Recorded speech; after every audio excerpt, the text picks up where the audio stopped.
Hi, my name is Elisa Coop, and this is my second career profile presentation for Marriage and Family Studies 150. The career I am looking at is a social worker for the Department of Veteran Affairs, working specifically with homeless veterans. This job is offered in Sheridan, Wyoming, and because of that, it'll be a smaller office because it's just a smaller area.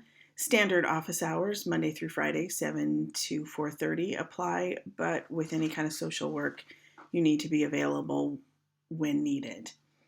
The stressors in this kind of job are going to be dealing with people who are in life situations that are not optimal.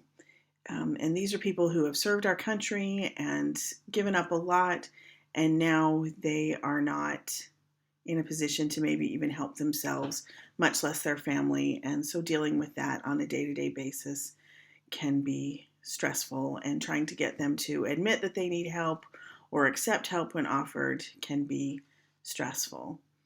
The benefits for this job are the typical government job benefits. You accrue annual leave depending on how long you've worked there. You're also eligible for health insurance, life insurance, and there is also a federal retirement package. Some of the job duties for this particular kind of social worker working with the homeless veterans, you need to assess the veteran and their family situation, and you need to be able to develop a relationship with the veteran and be prepared to make a treatment plan and help them evaluate and progress toward their goals, and be able to reevaluate continually and making sure that they're making progress and changing treatment if the treatment is inadequate. The other thing that's really specific with this is dealing with government. You're on a bureaucracy, and you have to know how to handle that and be able to be an advocate for your veteran when it's in their best interest, and deal with that kind of stress also. The educational requirements for this position are a master's degree and license and registration and certification requirements. Also, being a government job, you must be a U.S. citizen. You have to be able to read and write English proficiently. They do also say you may have some physical standards that must be kept, and and you also have to have a driver's license. So these are just government jobs are going to be a little bit different than working in social work and other things, or at least with federal government. They can tend to be different.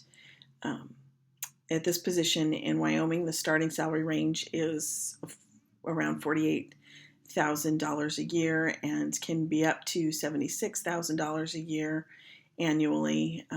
With federal government positions, it can vary depending on your location. They have a scale that they use, and that's one of the things that the government uses, a pay scale, and each job has a slot.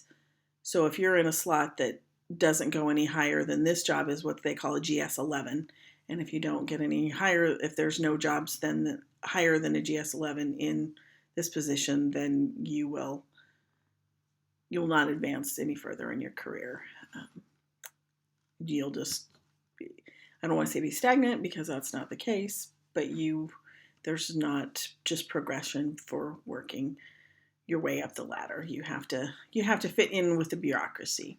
So that is my presentation.